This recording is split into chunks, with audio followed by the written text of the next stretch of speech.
Welcome everybody to another Planet Zoo related video. In today's video we are going to talk about the reintroduction of animals into the wildlife. And before we go into the video, actually let me just quickly say I think I have fixed my sound issues, so hopefully you're gonna enjoy this episode with a clear and distinct sound without too much echo. The only thing that will be disturbing is my pretty voice. So I'm sorry if you can't deal with my voice, but apart from that, the technology side of things should be fine. So first of all, I've got the press release with me that Frontier sent over to me once the game was announced, and so we can work with that and can bring out the informations that they are wanting to share at the moment. And we clearly have already a little bit more of information, but since this video is about reintroduction of animals, I wanted to highlight especially this area over here. And this is saying, and let me just quickly put that in a yellow tint so you can see that: develop your zoo and research new technologies and release animals back into the wild to repopulate the planet.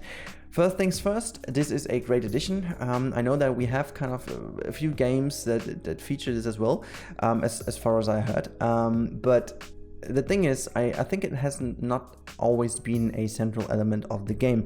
As far as we knew from, or as we know from various articles in other magazines and also from some interviews, it seems that the repopulation of the planet, or at least the reintroduction, is a main aspect of the game, or at least a very important thing in regards of the management aspect of the game. So you can really see that Frontier already not only highlighted this, but also confirmed that this will happen. But I wanted to know more about reintroduction of the wildlife in general. So let me just jump in, and we're going to look into this Wikipedia article first. So I've done a little bit of research. We are going to through this in this video. I've kind of tried to make a little bit of an order here so that we kind of talk about the topics one after the other, because the first things, and I'm sorry, I know that Wikipedia is not the most scientific song over here. By the way, if you want to know which kind of songs you listen to in this video, you see them down here. Let me just get it away.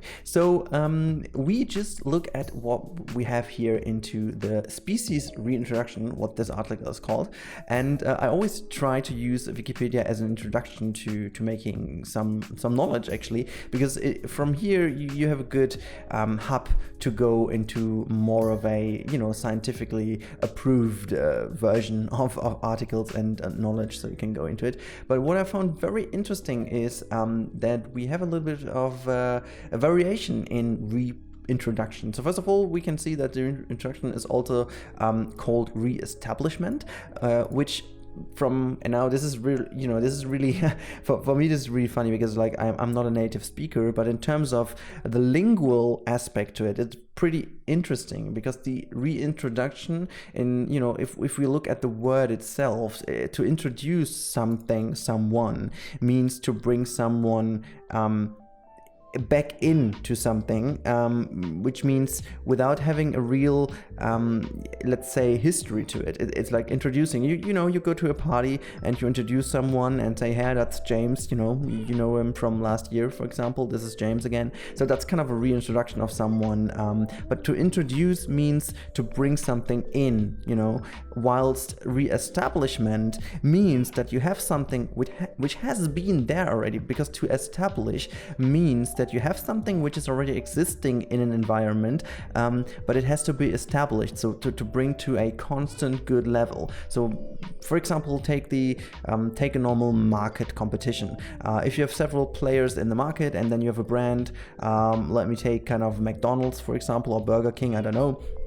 Or no, maybe we take Subway, because they didn't do well in the past. So Subway is a big brand, and they had some issues, so they kind of dropped out a little bit of their market competition, and then they are trying to reestablish themselves to bring them back into a position they have been already in the past, whilst introducing, and now let me go into more social media, for example TikTok. When TikTok was introduced to the market of social medias, it was not gathering back a position they already had. They were kind of reintroduced, or they were introduced into something. So they've been there for the first time. So in terms of looking into the real linguistic historic, I found it interesting, because bringing back the animals into the wildlife where they have originally existed is definitely for me more of a reestablishment. Even the German term, which is Auswilderung, means more of reintroduction rather than reestablishment. But that was the first very interesting thing I found here. And this is really important for the later part of this video. To be completely honest with you guys, I really thought about making this specific little topic in this video because it's quite long talking about that. But I found this really interesting and also pretty much important because talking about the nature and wildlife always contains information about what has been in the past before we humans took over. And you always have to think about that we humans are basically one of the biggest issues of the whole wildlife, or actually the biggest issue. However, let's now go into something else which is pretty interesting. Because we have two methods for sourcing individuals, as it's called here, and these two methods are pretty much interesting because let me just show them. It's in situ and ex situ. So in situ sourcing, as you can read here, is for restorations, involves moving individuals from an existing wild population to a new site where the species was formerly extirpated. I think that's the word, right? Ideally, populations should be sourced in situ when possible due to the numerous risks associated with reintroducing organisms from captive populations to the wild. So you can guess from this sentence already what ex situ sourcing is, and this is what we talk about because this is what zoos kind of do. So the ex situ sourcing is where situ collection of individuals is not feasible, such as for rare and endangered species with too few individuals existing in the wild. So that means, for example, if you've got an animal population that formerly existed in an area, but you can't really, take that area and let them live there and try to get the surviving individuals and bring them into another area so that they can reintroduce their population there themselves, you need to bring them to a more safe environment where they don't have a too high risk of being fallen to their prey, for example, for being killed by their prey. So it's important to save them, first of all, to bring them into a safe environment, and then again try to restore their genetic code and stuff if necessary, but because that's also a thing. If they have been genetically modified, whatever, it's also happened in the past in zoos, you kind of have to try to bring the animal to its original state. And this is the next really important thing we need to talk about, and this is the adaptation to captivity, because, and I don't want to go too much into what really is in here, I try to bring that to you guys now in a hopefully simpler way and much easier to understand in this video. So the problem with animals brought to captivity is not only that they suffer from being in captivity, obviously, it's also that animals and the wildlife in general is very fascinating because they really can adapt pretty quickly to a simple change in their behavior and whatnot, because in the wildlife they need to make sure that they get some food on themselves. They have to go and hunt, for example, or they have to go and search for the greenest grass out there to make sure that they have enough food, right? In terms of speaking about herbivores. But in captivity, most of the times they do have enough food because they have the staff members of a zoo coming each and every day to the given time into their enclosure and bringing them in the food. So the animals don't have to search and work for their food anymore. It's kind of with people like humans, right? They get fat because food is brought to them, so they don't have to work for it again. And this is why people, tend to be, getting more fat and fat in this industry. No, I'm just kidding. It's like a little example, but I think it's basically the same. So that means that these animals develop a new behavior, and by developing a new behavior, it also brings in another big problem, and this is the genetic trade-off. I don't know if you can really talk about this that way, but in the wildlife, as it is with us humans, if a new individual is born and it has to be raised to maturity, in its origin state, the parents care for it. And the parents are the ones that give a certain guidance to them. They explain them how to behave in a social environment. They explain them how to behave in certain situations, and they try and learn and train them things they will need in their lives. The thing is, people, such as animals, such as every individual in this world, will always train you according to the environmental influences they are used to. So if your parents, for example, are used to having no issues at all, and they never needed to deal with them, they won't be able to train you how to deal with serious issues. And once you face serious issues, you will be pretty much left alone and potentially die because you didn't ever learn it. So that's the same in the wildlife. If you or the animal, is being trained by animals that lived in captivity and never needed to, for example, hunt or search for food, or needed to distinguish even if the food you're going to take is poisoned or not. They never needed to distinguish if they need to, eat more in the summer months to be a little bit prepared for the winter months. So these kind of things are in the natural DNA of animals and of every individual living on this planet by living in an environment and adapting to it. And that's, again, adapting to captivity leads to a changed behavior, which then leads to genetic trade-offs because of animals kept in captivity. So now going back to this article here, there is a very interesting bit to it. And this is a little bit higher up in this article, and this is over here. I'm going to make this now. Can you still read that? Yeah, it's pretty much readable. So, nurture the animal through their lives, study and manage every species to see them thrive and help them rise young to pass their genes on future generations. That means what we already discussed about is, yes, we potentially can also kind of control if they have different variants of fur and skin and whatnot, that they have different behaviors. They're more like, they are tending more to break out their enclosure or not, even if breakouts are possible, which I still have no idea about, or whatnot. But the thing is, they think about genes. And now, if we combine that now with the fact that there is a reintroduction in the game, then this is also a thing to keep in mind.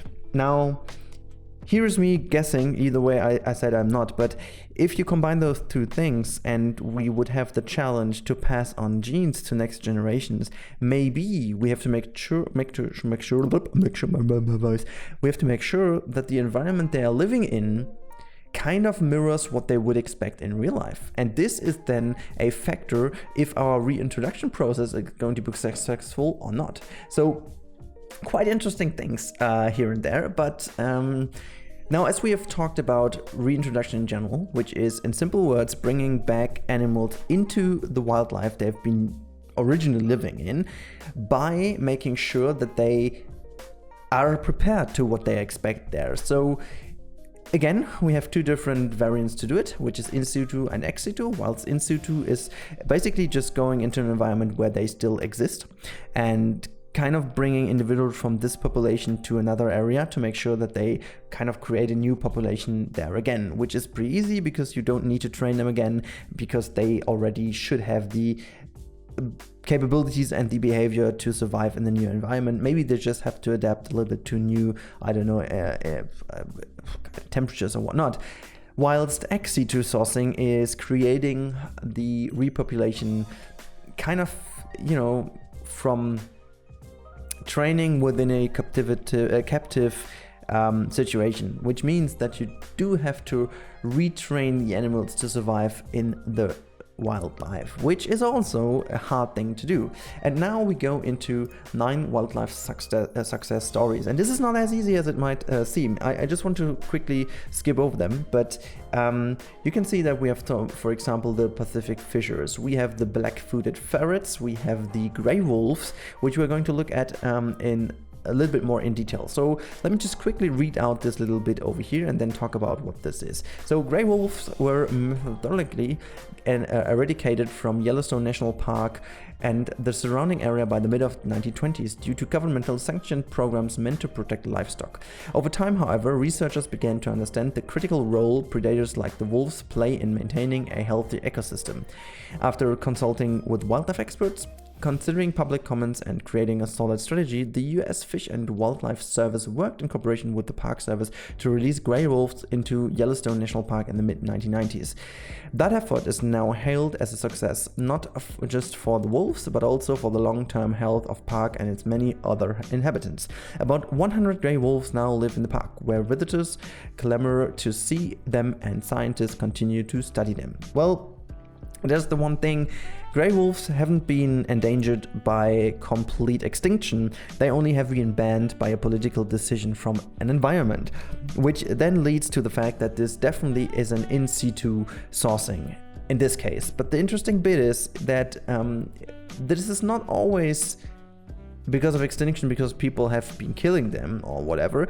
It might also be because people or humans thought it might be better to not have these animals in these environments. And the reason why I picked especially this one over here is that in Germany currently we have the situation that the wolf is getting a lot more to the southern region again from the Scandinavian region. So for years the wolf was kind of disappeared from Germany, which is naturally given by the fact that the Germans in general just took away their natural environment by kind of chopping down all the forests and stuff like that, and also because of the temperature change and shift, and you know, the natural environment hasn't been given enough for the wolf to survive here. But now the wolf is coming back, and it's a big discussion, because in their natural environment, what did they do? Well, or what do? They go and hunt for animals. So they're going to kill sheep, and they're going to kill other animals that are used for, you know, German countryside workers, to make sure that they can sell their products and whatnot. And so there's a big discussion, because the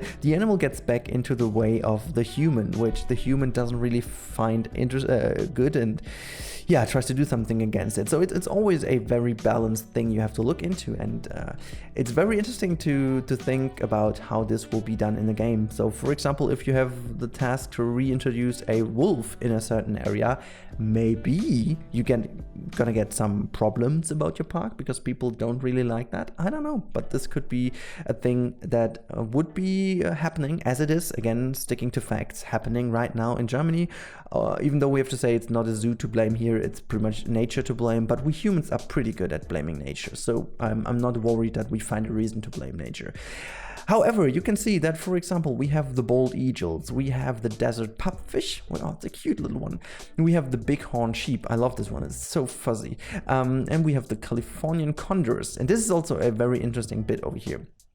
So Californian condors once ranged throughout the skies of western North America, but in 1982 fewer than 22 remained. A variety of human activities led to the population decline, including the use of lead ammunition, which poisons the animals the condors feed on. Now the birds are making a comeback thanks to reintroduction effort. The U.S. Fish and Wildlife Service, again by the way, initiated in what is now Pinnacles National Park. These efforts have boosted the birds' numbers to about 210 in the wild and 180 in captivity. So here you can see this is a clear hint to the fact that this is something that happened with an ex-situ reintroduction, sourcing, however you want to call it, because it clearly says that we have 180 in captivity and 210 in the wild, which means an overall number of close to 400, which is, considering the fact that 22 were remaining in 1982, is a great effort of whoever did this. And well, it was obviously the US Fish and Wildlife Service. But the thing is, and this is what I want to make as a point in this video today as well, reintroduction is a good thing, full stop. So the thing is, if zoos are actively supporting reintroduction by, for example, the layout of the zoo, by the way how they treat animals or whatnot, it's a really good thing. And so the image of, or like, yeah, you can call it the image basically, of a zoo over time changed. So zoos in the past have been really bad. Like in the, let's say in the in the past, really long time ago, even at the end of the 19th century, or in the beginning of the 19th century, for example. So zoos have been established back then only as an attraction to keep animals in captivity, to make humans see them, exotic animals, which is, you know, for the humans a good thing, but for the animals clearly a bad thing. And yes, hunting down these animals clearly also made some species really endangered, or brought them into, you know, basically a very extensional problem. So yeah, it has been bad, but now the whole thing changes, right? Holding animals in captivity is not a good thing at all, but in some cases, and this is what a reintroduction is, it's a good thing, because once having them in captivity, they also do not have their natural enemies in there and their natural prey. So it's always a, you know, it's not always black and white. There's also a little bit of gray area in between. So let's close this tab and go into the next one, which is from the Association of Zoos and Aquariums. And why do I have this site open? Well, because it's an association of zoos and aquariums, right? That means we are talking not about a service or a wildlife service or like a governmental thing. No, we are talking about a association of zoos and aquariums. And if you can see, if you go about us, for example, which I can't open. Oh, it does open. Well, let's just read out what they do. The Association of Zoos and Aquariums, AZA, is a 501c3. I think that's kind of the description of where it's, I don't know, note it down, paper stuff, I don't know. Non-profit organization dedicated to the advancement of zoos and aquariums in the areas of conservation, education, science, and recreation, which is the introduction, basically. Has more than 230 institutions in the United States and overseas, which collectively draw more than 195 million visitors every year. These institutions meet the highest standards in animal care and provide a fun, safe, and educational family experience. In addition to, they dedicate millions of dollars to support scientific research, conservation, and education programs.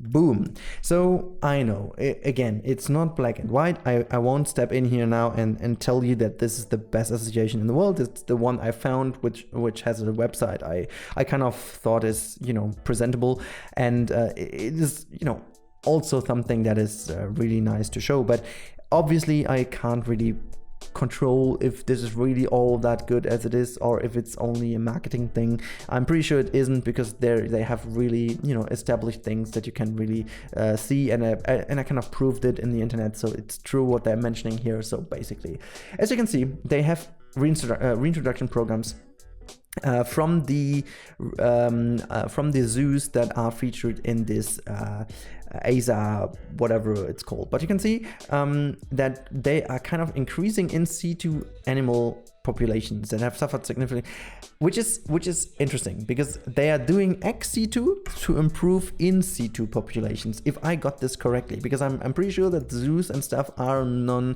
in situ. Well, they can't be, because it's all man-made and not the normal one.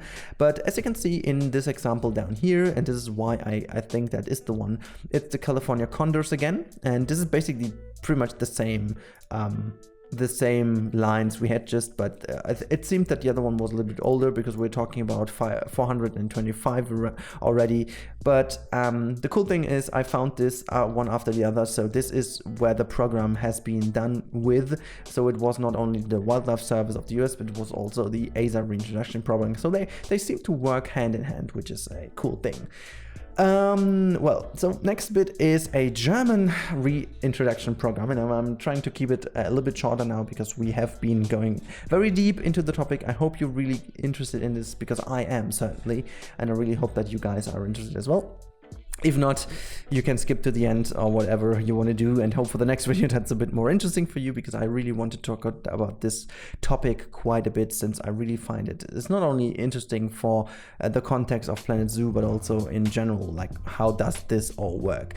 As you can see, this is a good example of a real in situ. Now, we talked a lot about ex situ sourcing, which again, as a reminder, if you just skip through the video, ex situ sourcing is once you have an animal in captivity and you want to readapt this or kind of reintroduce it to the wildlife. And in situ is if you have a area where the animals naturally do live, and you take out some individuals out of the population and bring them to another area where they once lived or where they could live, to make sure that the population is going to increase there as well. So as you can see, and I can't really translate this all into English to be honest, but yeah, well, you can distinguish from the little icons what kind of animals these are. So we have the Przewalski horse, whatever, Przewalski.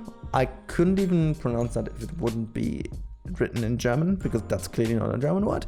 You have the Wiesens, you have some owls, you have a weird looking, I don't know what this is in English. I have no idea, but it's the Auerhuhn, but I don't know what that kind of thing is.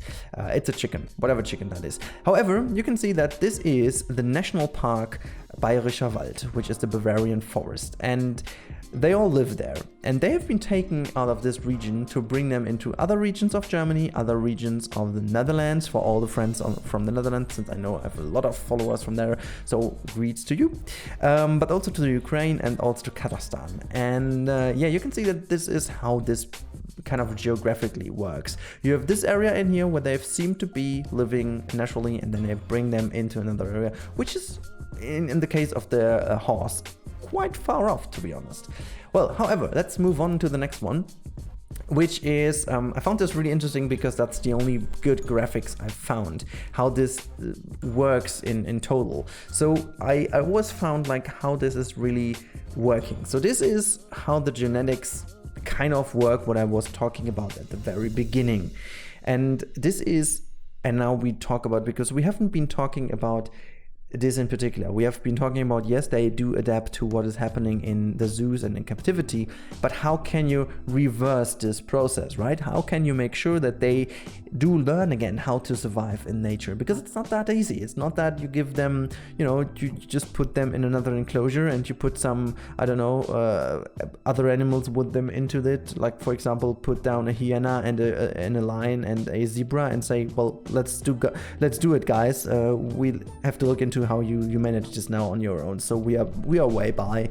Yeah, you will clearly see what happens in the end. You will have some dead zebras and some badly hurt hyenas, and some lions maybe got hurt as well, but none of them learned anything apart from being in a death metal battle, whatever.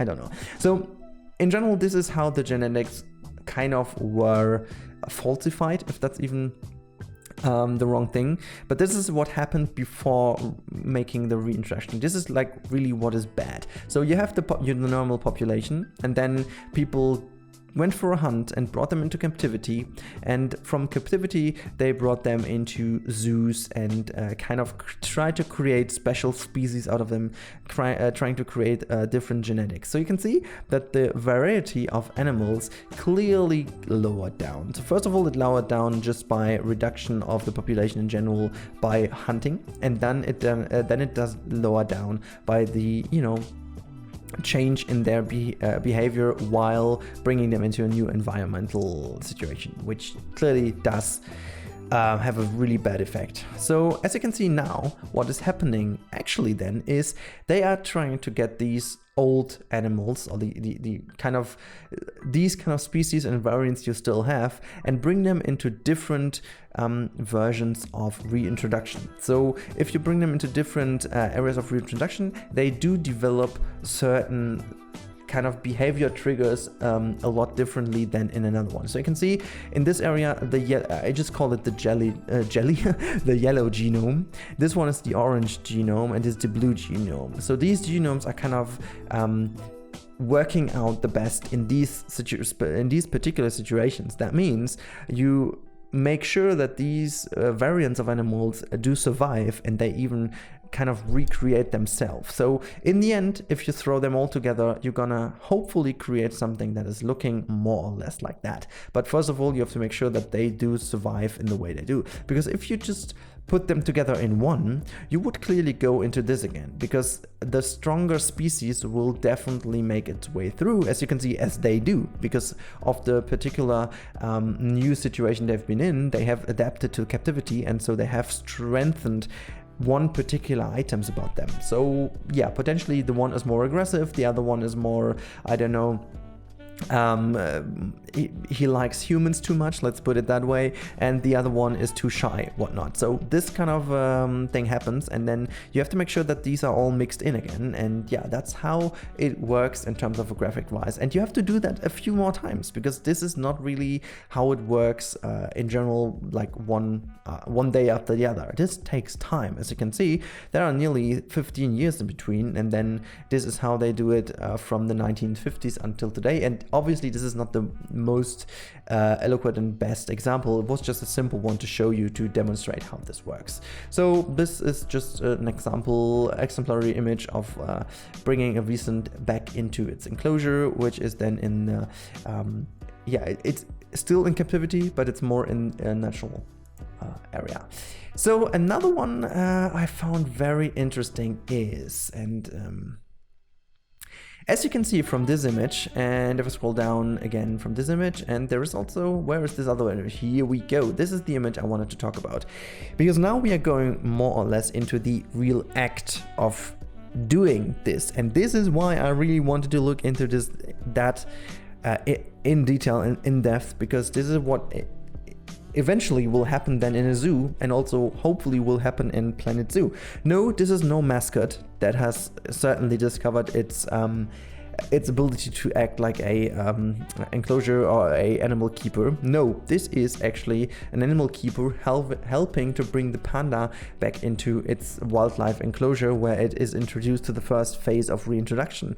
And since they don't want to get into touch with humans again, they do it in a costume. So they start already by getting even less into contact with them in general. So what they've done, I didn't even know that, but the zookeeper, they do dress up from the very first minute a newborn has seen the light of day in the first phase, for example, of reintroduction, because you don't want to have them a somewhat close feeling or close relation to a human. And this is how they do it. They kind of dress up like animals. Yes, it's not the perfect way, but it's way better than just getting into contact with this weird human the little panda is definitely getting used to. So in the best case, until the little one survived its first months, until it can really go to the parents' back or whatnot, it doesn't really have had contact with a human, like not that it knew, right?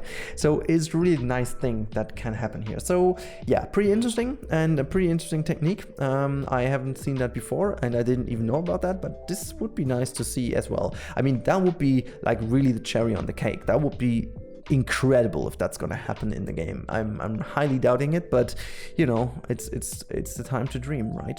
However, here's another one just to confirm that they really do this. Some other images, as you can see, they even try to hide like a little bit at trees so that they can't not see it, because this shouldn't happen. So as you can see, they do dress up as a that's like the photobomb of photobombs, right? However, that's how it is. I just want to keep this for you guys. And yeah, the last thing I wanted to mention is that we also have this line I found really interesting. Oops, I hit my microphone. It wouldn't be a Rudi episode if I didn't. Captive breeding programs, an essential tool for the conservation of endangered species. And unfortunately, that's really true, because populations and variety of populations in the wildlife has suffered over the last 2 centuries incremental, I have to say. We've you know, as you can see from this graphic over here, I can enlarge this, yes. So that's the Living Planet Index, and you can see that from the 1970s even until today, it has been really a problematic decrease in species.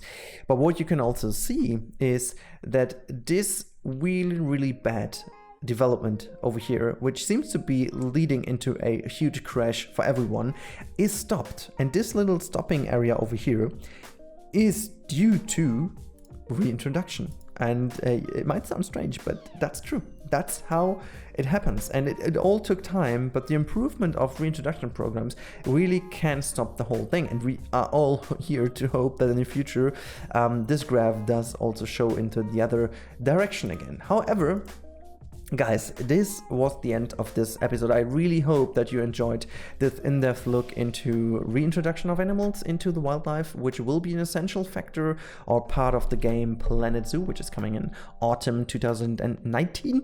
I can't wait for them. Super hyped, what you can hopefully see from videos like that. I was aiming at making a video which is 15 minutes long. Now we talked about 35 minutes about reintroduction of animals. I hope you were as interested into it as I am. And just to boil it down now to the last couple of seconds of this video again, reintroduction is the process of bringing nearly extinct animals or endangered animals back into the wildlife to hopefully increase their population. This is done by two different methods.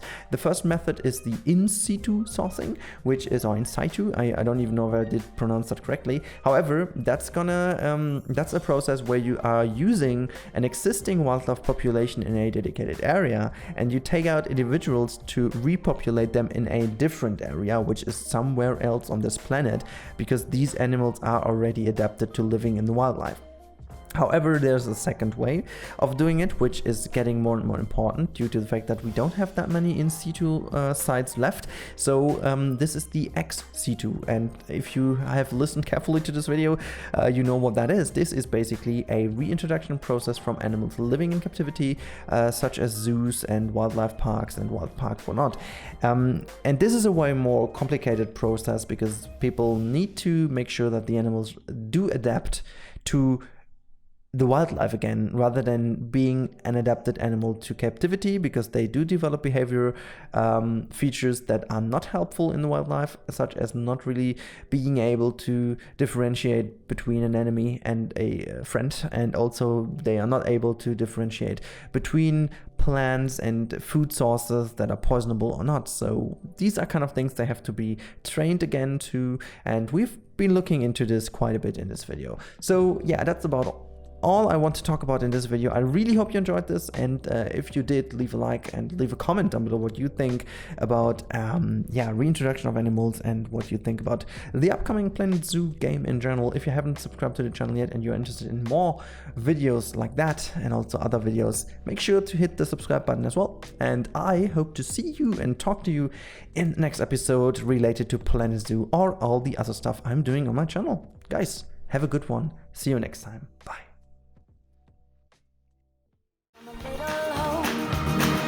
Push that daydream up the mountain slope.